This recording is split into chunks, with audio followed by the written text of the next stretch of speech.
The skies over the Pacific once belonged to Japan.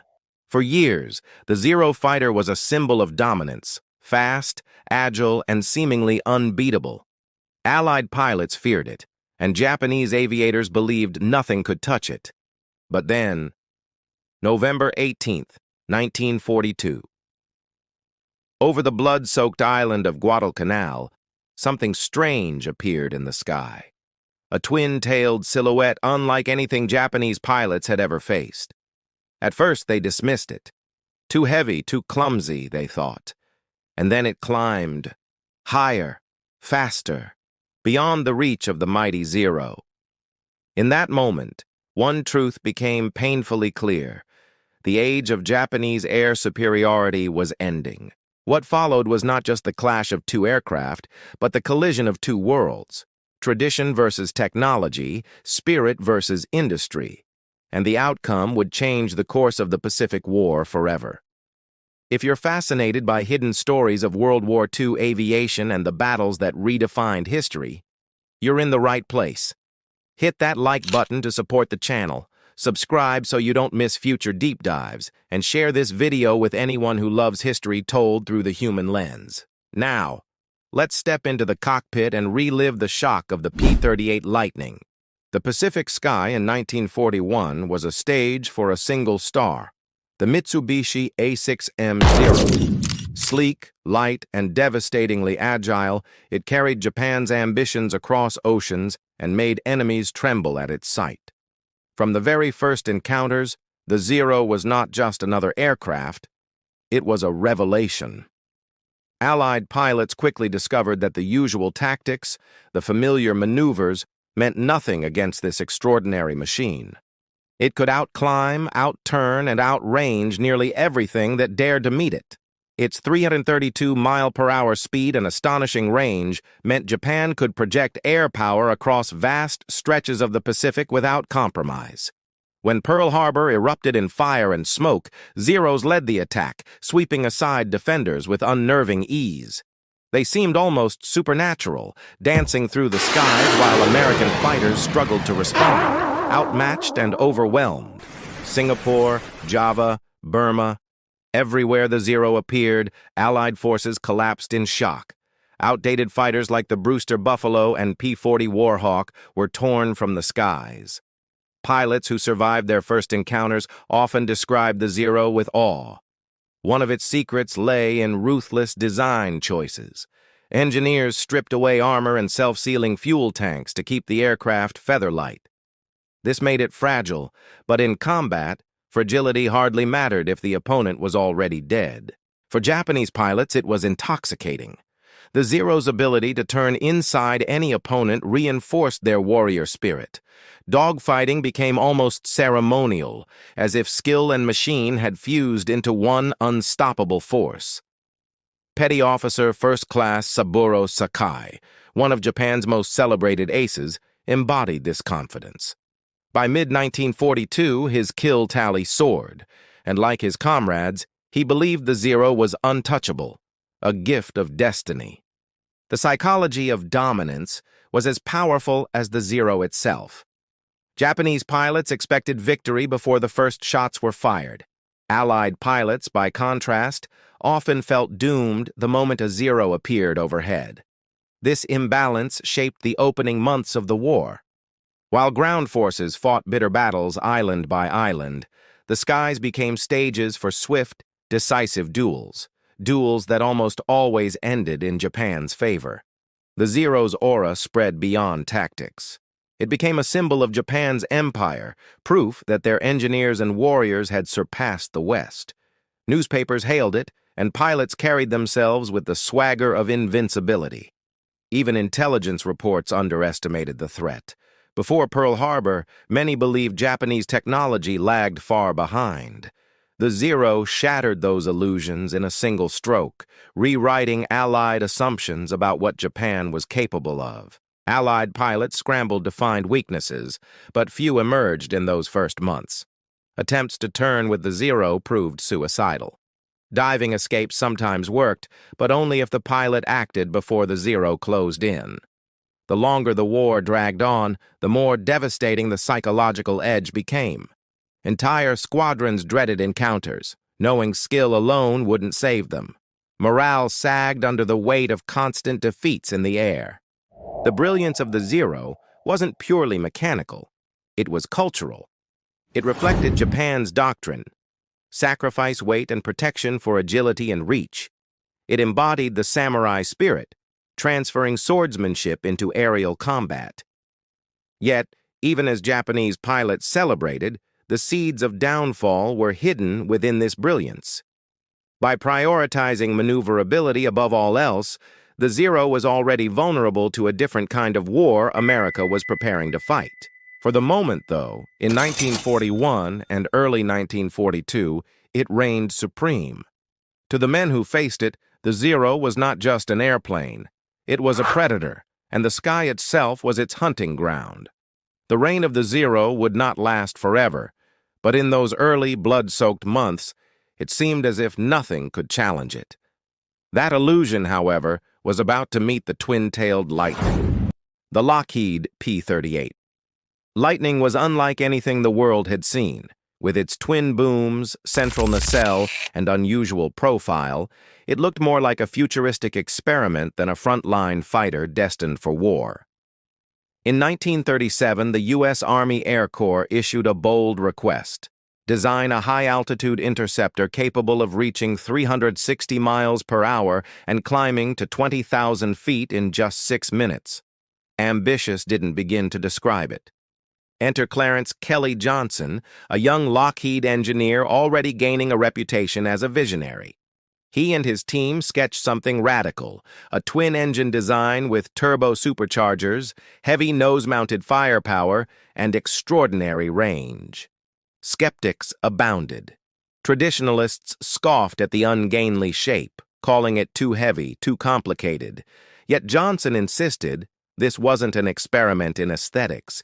It was a war machine designed to rewrite the rules of aerial combat.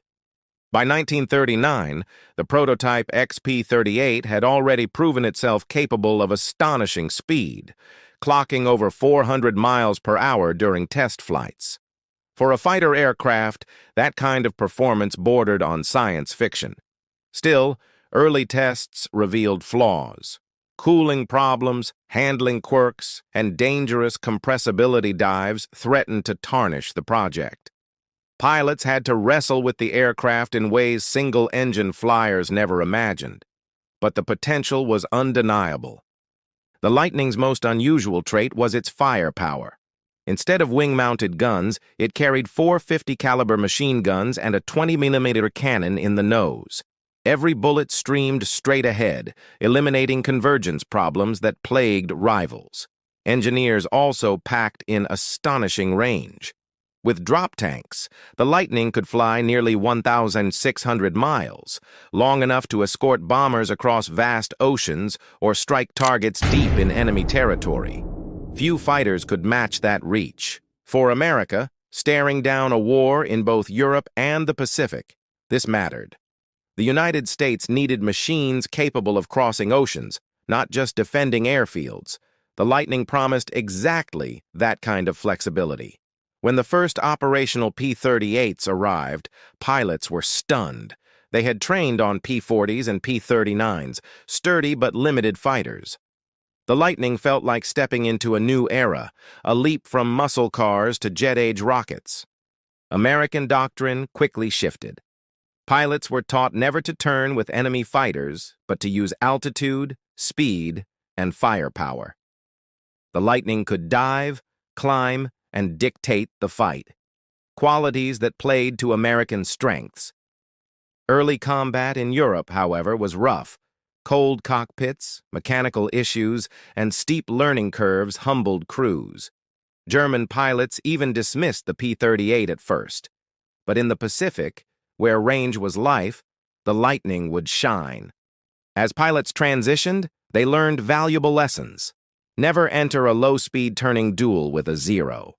Use energy tactics, strike fast, and climb away. The P-38 allowed Americans to fight on their terms, not Japan's. The Lightning's turbo-supercharged engines gave it the ability to soar above 30,000 feet, altitudes where Japanese fighters gasped for power. For the first time, Americans possessed a machine built not for imitation, but for domination. Its silhouette became instantly recognizable. To allies, it was a symbol of progress, proof America could produce cutting-edge designs. To enemies, it was something alien, a mechanical predator with two tails that defied their expectations. The irony was that at first, many Japanese commanders dismissed it entirely. A twin-engine fighter, they believed, could never threaten the nimble Zero. They underestimated not just an aircraft, but an entire philosophy of war. For the pilots who strapped in, though, the P-38 was more than a weapon. It was a promise that technology, if wielded correctly, could finally even the odds against Japan's aerial empire. The arrival of the Lightning marked the end of an old era. The Zero still reigned, but the storm was building. Soon, Japanese pilots would meet the machine they could neither outclimb nor outrun. November 18th, 1942. Above Henderson Field, Guadalcanal, the air shimmered with heat and tension. Japanese pilots expected to meet familiar foes, but instead saw strange twin-tailed silhouettes clawing skyward faster than anything they had faced. Confusion rippled through the Zero formations. At first, they thought the aircraft might be bombers or reconnaissance planes, but then the strangers turned with predatory intent, climbing higher, positioning above, unmistakably fighters and terrifyingly capable ones. The American 339th Fighter Squadron had arrived with their new mounts, the P-38 Lightning. It was their first major encounter with Japanese fighters, and within moments, both sides realized this clash would not resemble previous battles. From the ground, Marines craned their necks, watching dogfights unfold. For months, Japanese aircraft had dictated the fight, swooping low, tearing apart Allied defenses. But now, something was different. The Lightnings hunted from the top down. Altitude became the great equalizer. While the Zero excelled at low-speed turning, it faltered at higher altitudes. The Lightning, with its turbo-supercharged engines, thrived above 20,000 feet, turning the vertical dimension into an American advantage. Japanese pilots tried to claw upwards, but their engines lost power, controls stiffened, and maneuvers grew sluggish. The P-38s simply waited above, then dove with devastating speed, unleashing streams of cannon fire into struggling Zeros. That day, the 339th claimed 3 victories. It may sound modest, but for the Japanese, the shock was profound. This was no Wildcat, no P-40. This was something new, something dangerous, something that couldn't be dismissed. Reports filtered back to Rabaul. One shaken pilot admitted he had watched the Americans climb higher, faster than his Mitsubishi Zero could hope to follow. The impossible had happened. The Zero had been outclassed. For months, Japanese doctrine had rested on certainty. Pilots believed their machines were superior, their training unmatched. Yet here was evidence of a fighter that ignored the Zero's strengths and exploited every hidden weakness. American pilots knew the rules of survival. They didn't turn fight. They hit from above, fired, and zoomed away. The tactic, known as boom and zoom, maximized the P-38's speed and denied the Zero its dance. The psychological impact was immense. For the first time, Japanese airmen felt what their enemies had endured for a year, the sensation of helplessness, of being hunted by a machine designed to dictate the fight. Guadalcanal became the Lightning's proving ground. Each encounter built confidence among American pilots who realized they finally possessed a fighter that allowed them to choose when and how to engage. That power was revolutionary. On the Japanese side, doubts spread quietly. Some commanders dismissed the Lightning as a rare oddity, perhaps limited in numbers. Others recognized something far worse, a glimpse of an industrial juggernaut finally bringing its weight to bear. Marine ground crews, battered by months of Japanese bombing, cheered whenever P-38s returned to base. The presence of the Lightning meant security, hope, and for the first time, the possibility of controlling the skies overhead. For the men flying them, the first victories carried a deeper meaning. They weren't just surviving anymore. They were winning. The Lightning turned defensive desperation into offensive opportunity, rewriting the balance above Guadalcanal. The clash wasn't only about machines. It was about philosophies colliding mid-air, tradition versus innovation, agility versus power. And over Guadalcanal, innovation began to prove that brute spirit alone could not carry Japan forever. First blood had been drawn. The Zero's aura of invincibility was cracked, and the Lightning's legend was born. The Pacific skies would never be the same again after that November day. The Pacific War was never just about airplanes. It was about ideas made flesh in metal. Every curve, every engine choice, every weapon placement reflected the philosophies of the nations that built them. For Japan, the Zero was a pure expression of Bushido in the sky. It embodied sacrifice for agility, stripping away armor, fuel protection, and redundancy to achieve unmatched maneuverability and long-range reach. Japanese doctrine valued the individual pilot's skill above all else. They believed courage, discipline, and mastery of turning combat could overcome any enemy, no matter how advanced their machines might be. America's approach was starkly different. The P-38 Lightning wasn't designed for dueling at close quarters. It was designed for dominance through altitude, speed, survivability, and overwhelming firepower. It turned combat into engineering, not ritual. This philosophical divide meant that when the two aircraft met, they weren't just fighting dogfights. They were testing which worldview could prevail in the unforgiving mathematics of air combat over the Pacific. The Zero danced gracefully in low-speed turns, capable of looping inside nearly any opponent. But above 250 miles per hour, its controls stiffened. Above 300, it became nearly unmanageable, losing the elegance that defined it. The Lightning, by contrast, came alive at those higher speeds. With twin-turbo supercharged Allisons, it retained power and control even in dives approaching 500 miles per hour, speeds the Zero couldn't hope to follow. Japanese pilots had trained for years in China, honing tactics that prized patience, positioning, and sudden bursts of deadly maneuvering. But against a Lightning, those same instincts often led them into carefully laid traps. American pilots, many veterans of hard lessons in P-40s, had been taught to avoid turning engagements. In the Lightning, they finally had the machine to put those lessons into devastating practice. The philosophies clashed most violently in the vertical. Japanese doctrine taught lateral maneuverability. Americans embraced altitude and energy. Every Lightning pilot knew, attack from above, strike hard, climb away, refuse the Zero's invitation to dance. It wasn't only technical, it was cultural. The Japanese military exalted spirit, discipline, and sacrifice. The Americans, by contrast, trusted technology, adaptability, and mass production. Two worldviews collided in every screaming dive and tracer burst. For Japanese commanders, this was bewildering. How could an aircraft so heavy with two engines outperform their featherlight marvel? The answer was simple: industry, innovation, and a philosophy that treated war as engineering, not art. The Lightning's nose-mounted guns were another philosophical revelation. Japanese fighters, with wing-mounted weapons, required precise convergence. The P-38's firepower, concentrated forward, turned fleeting chances into lethal blows, reducing air combat to a simple calculation of angle and timing. When Japanese pilots tried to adjust, their doctrine betrayed them. Training emphasized bravery and close duels. Against a Lightning, that bravery often meant chasing into a climb they couldn't sustain or a dive they couldn't follow. This divergence wasn't obvious immediately.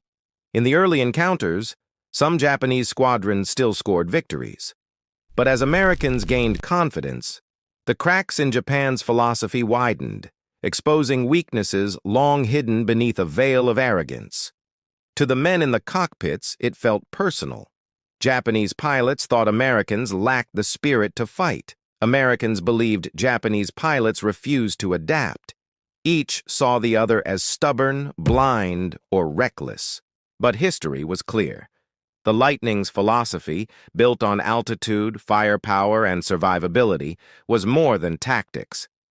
It was the embodiment of a new age of warfare, one Japan's cherished traditions could not withstand.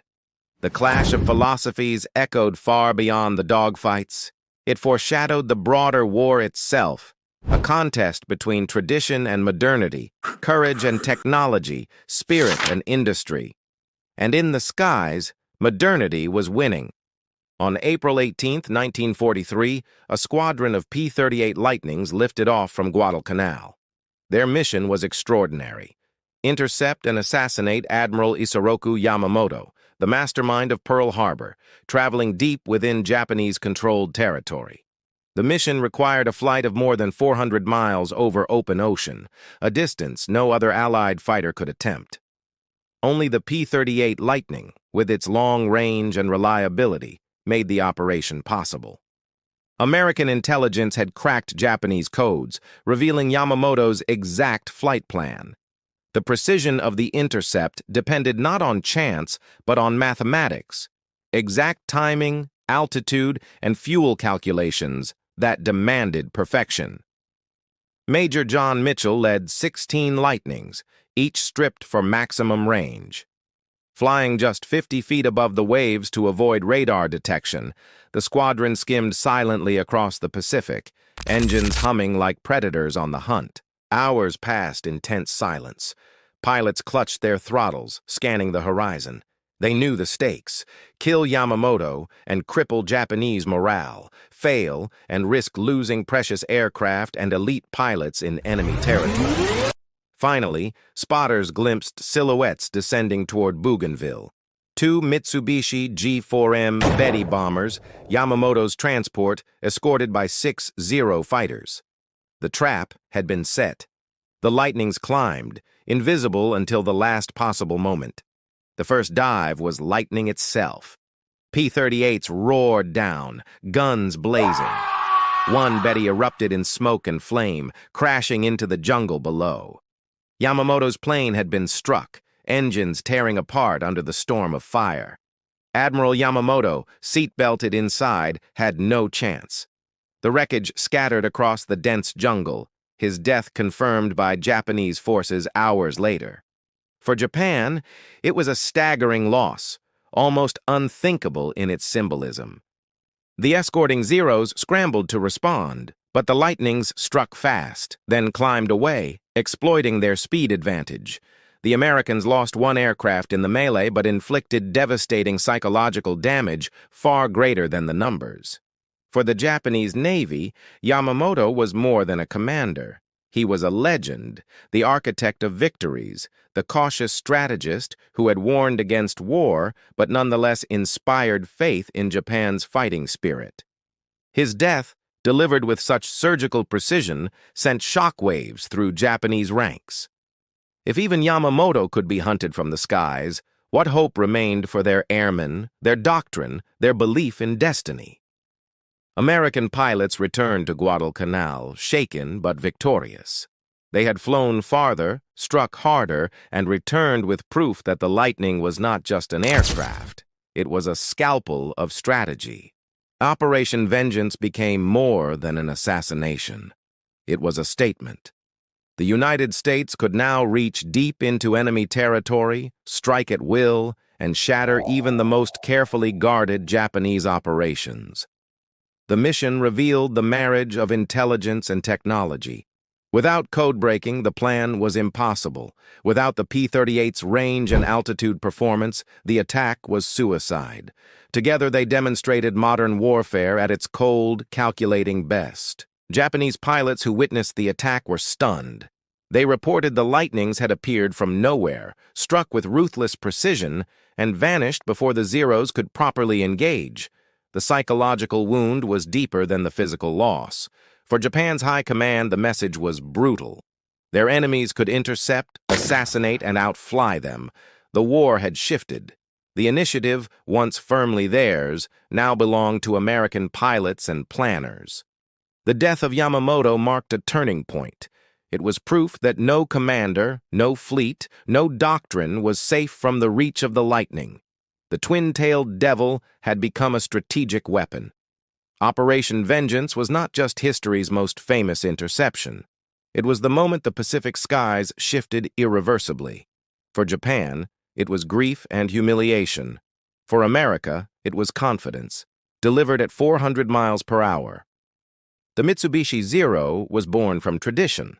Lightweight, agile, and designed for pilots who believed skill and spirit could conquer any foe. Every detail served a purpose: altitude, firepower, survivability, and range. It was war as science. The Lightning accepted none of those compromises. Armor protected its pilots, self-sealing tanks reduced the risk of explosions, and twin engines gave redundancy. Japanese engineers had prioritized the duel, the intimate turning fight. At low altitudes, the Zero could twist and turn with breathtaking ease, like a swordsman dancing in the air. But at high speeds, its controls stiffened, its agility vanished, and its vulnerabilities were laid bare. Japanese engines gasped for breath at such heights, while the Lightning surged, using altitude as a weapon as deadly as its cannon. They struck from above, using energy tactics that reduced combat to mathematics. Speed gained, fire delivered, altitude regained. They stayed high, dove fast, and refused the deadly invitation to dance.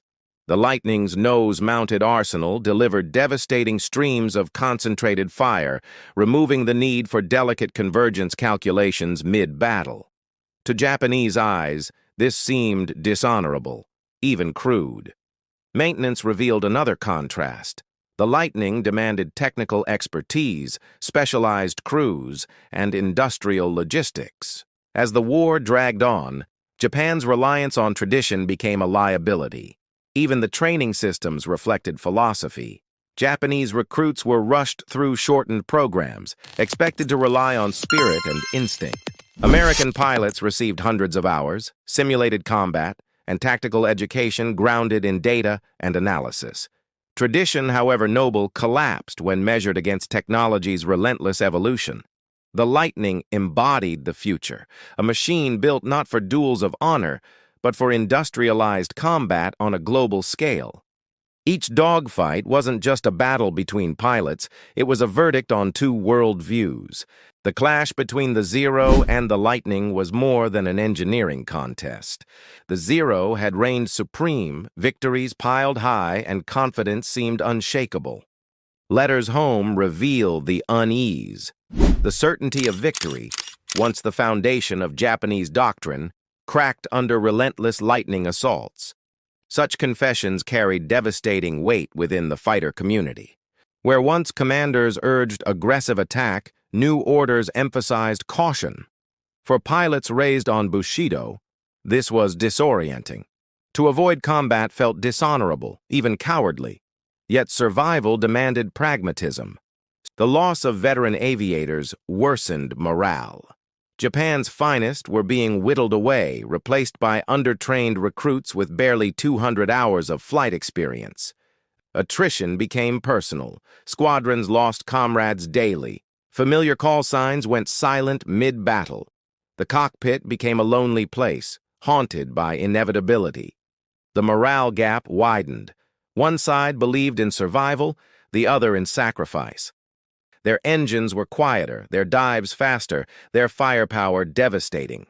Intelligence reports confirmed their fears. Captured documents admitted the Lightning outperformed the Zero in speed, climb, and dive.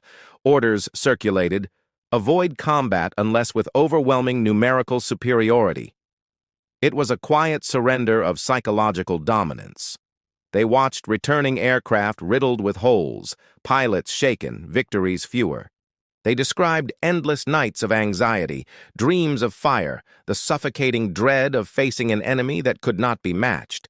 Morale no longer rested on victory, but on sacrifice, a grim testament to defeat.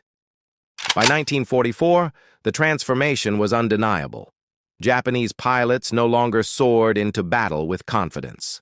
They entered combat resigned, often fatalistic, their morale broken by a machine that had shattered their faith in invincibility. The Zero had promised dominance. The Lightning proved otherwise. Spirit had met technology, and spirit alone was no longer enough. As always, here are 18 cinematic paragraphs, each 30-35 words, keeping the storytelling immersive and true to the documentary tone. Chapter 8. American Aces Rise. The P-38. Lightning didn't just shift the balance of power, it created legends. Out of its twin tails and thunderous engines emerged American aces who rewrote the story of air combat in the Pacific. Chief among them was Richard Bong, a soft-spoken farm boy from Wisconsin who would become America's top-scoring ace. Flying the Lightning, he tallied 40 confirmed victories, every one of them against Japanese aircraft. Bong wasn't flashy, nor was he reckless. His success came from patience and discipline. He mastered the Lightning's strengths, altitude, firepower, speed, and turned each engagement into a calculated opportunity rather than a gamble. Close behind stood Thomas mcguire, another Lightning ace who matched Bong in determination.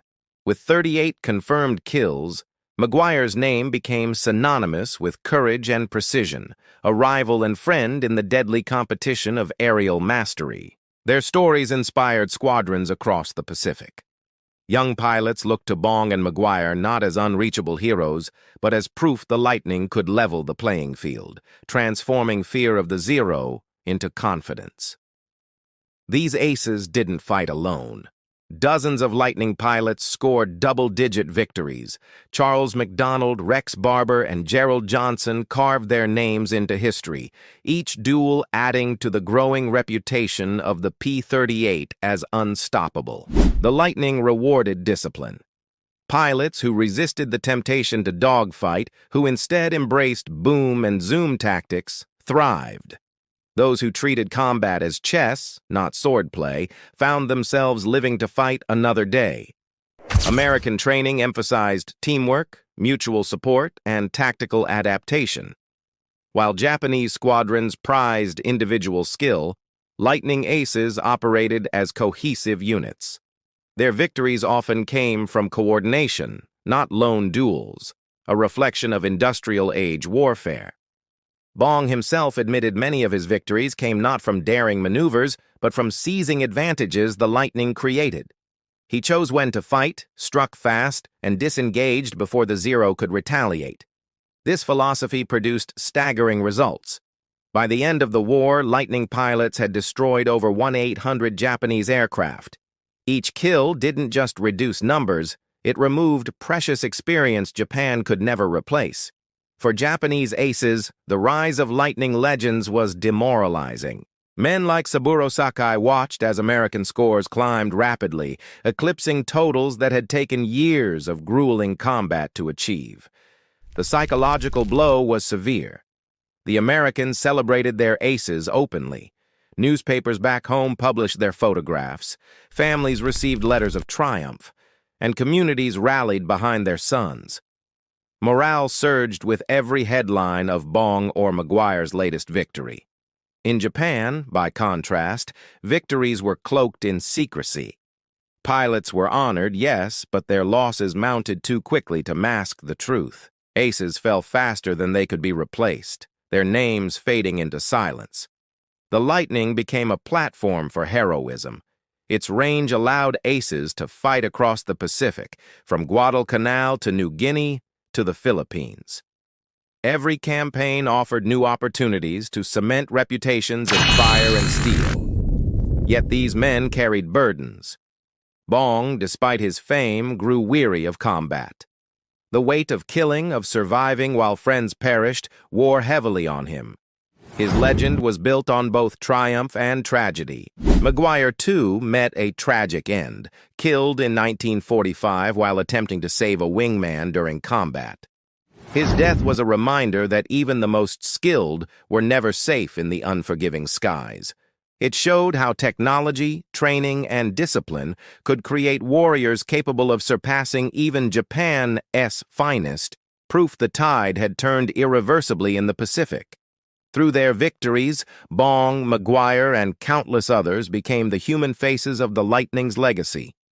Their stories revealed the machine's power and the determination of men who mastered it to change history forever. By 1944, the skies over the Pacific had changed completely.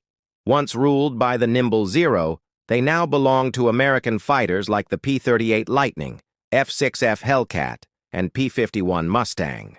The Japanese had begun the war with highly trained aviators, men seasoned through campaigns in China.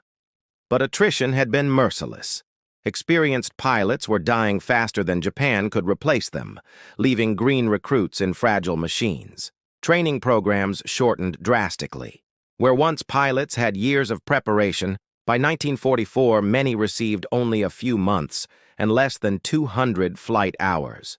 Against disciplined Lightning veterans, they were lambs sent to slaughter. Technology deepened the chasm. The Zero remained essentially the same aircraft that had struck Pearl Harbor. The Lightning, by contrast, evolved through variant after variant, each improvement sharpening its edge while Japan struggled to modernize.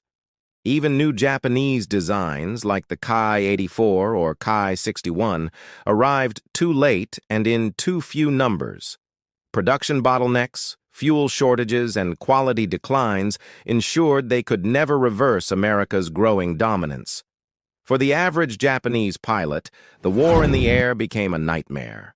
Missions turned into desperate flights for survival.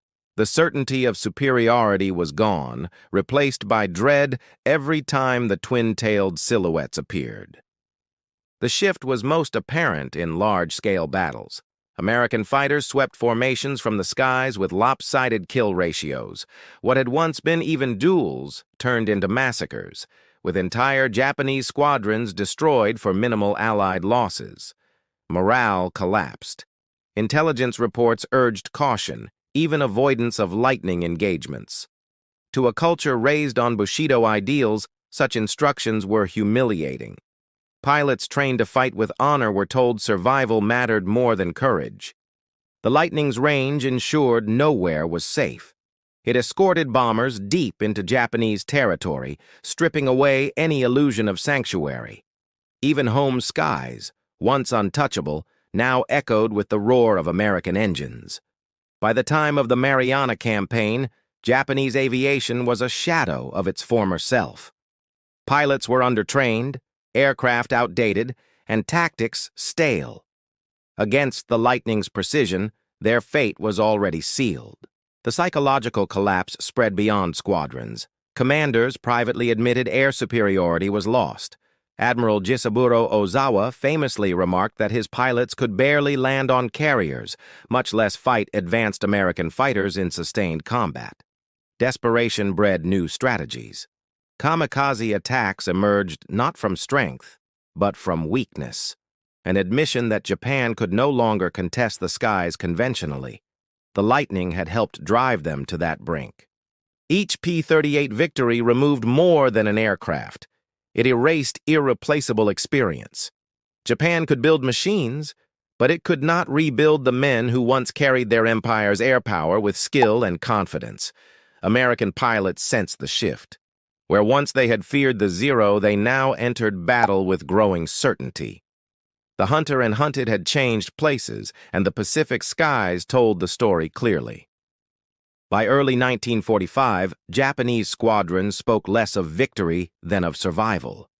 Engagements ended not in glory, but in fiery wrecks, each one another reminder of the Empire's fading dream of aerial supremacy. The Lightning's shadow stretched everywhere. It had proven Japan's doctrine obsolete, shattered its morale, and stripped away illusions of invincibility. The reign of the Zero was finished, and with it, Japan's hope of dominating the skies. The end of Japanese air superiority was not sudden, but inevitable. It was the slow, grinding collapse of tradition beneath technology, spirit beneath industry, and hope beneath the relentless thunder of America's twin-tailed fighter. When the guns of the Pacific finally fell silent, the Lockheed P-38 Lightning stood not just as a weapon of war, but as a symbol of innovation, endurance, and technological triumph.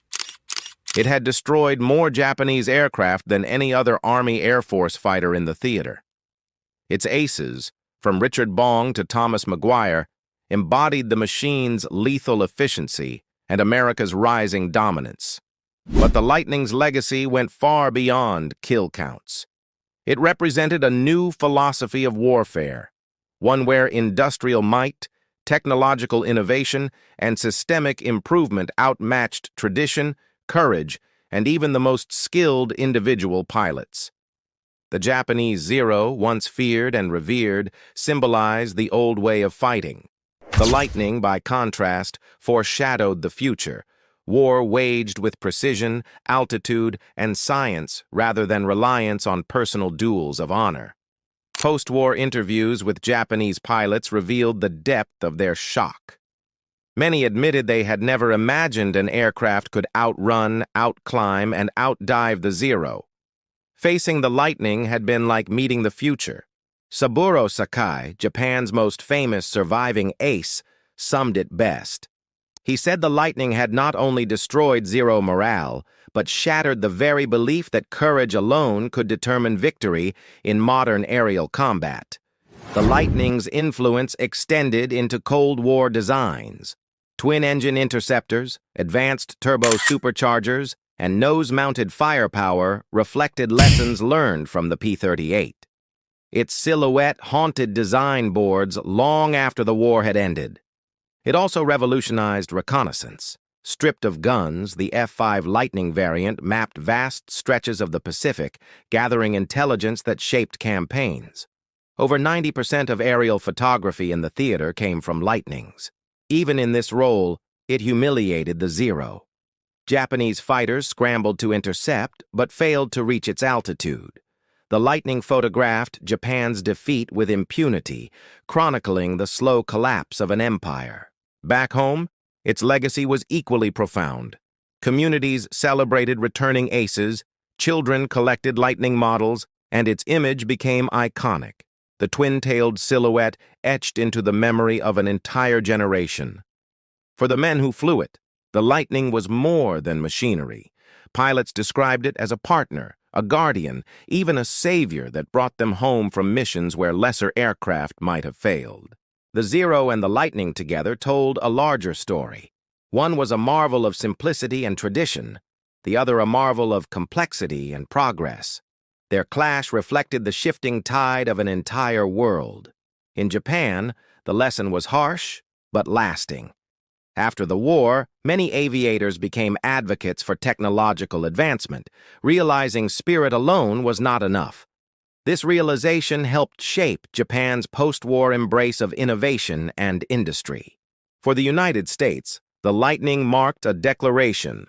Modern war would be won not by courage alone, but by engineering, logistics, and the relentless pursuit of superiority. It was democracy's weapon forged in aluminum and fire. The human cost, however, was never forgotten. Thousands of young men, Japanese and American, met their fates in duels shaped by the Lightning's arrival. Behind the statistics lay stories of sacrifice, terror, and fleeting moments of triumph. Yet out of that sacrifice came progress. The Lightning's lessons in range, survivability, and firepower shaped not only future aircraft, but also the mindset of air strategy itself. It proved technology could dictate the terms of battle. The legacy of the Lightning was therefore not just victory in World War II. It was a transformation in thinking, a shift that redefined aerial combat and echoed across decades of military doctrine. In the end, the Lightning embodied more than speed or firepower. It embodied the truth that in modern war, courage without technology is futility. Its legacy was not only written in history, but carved into the future.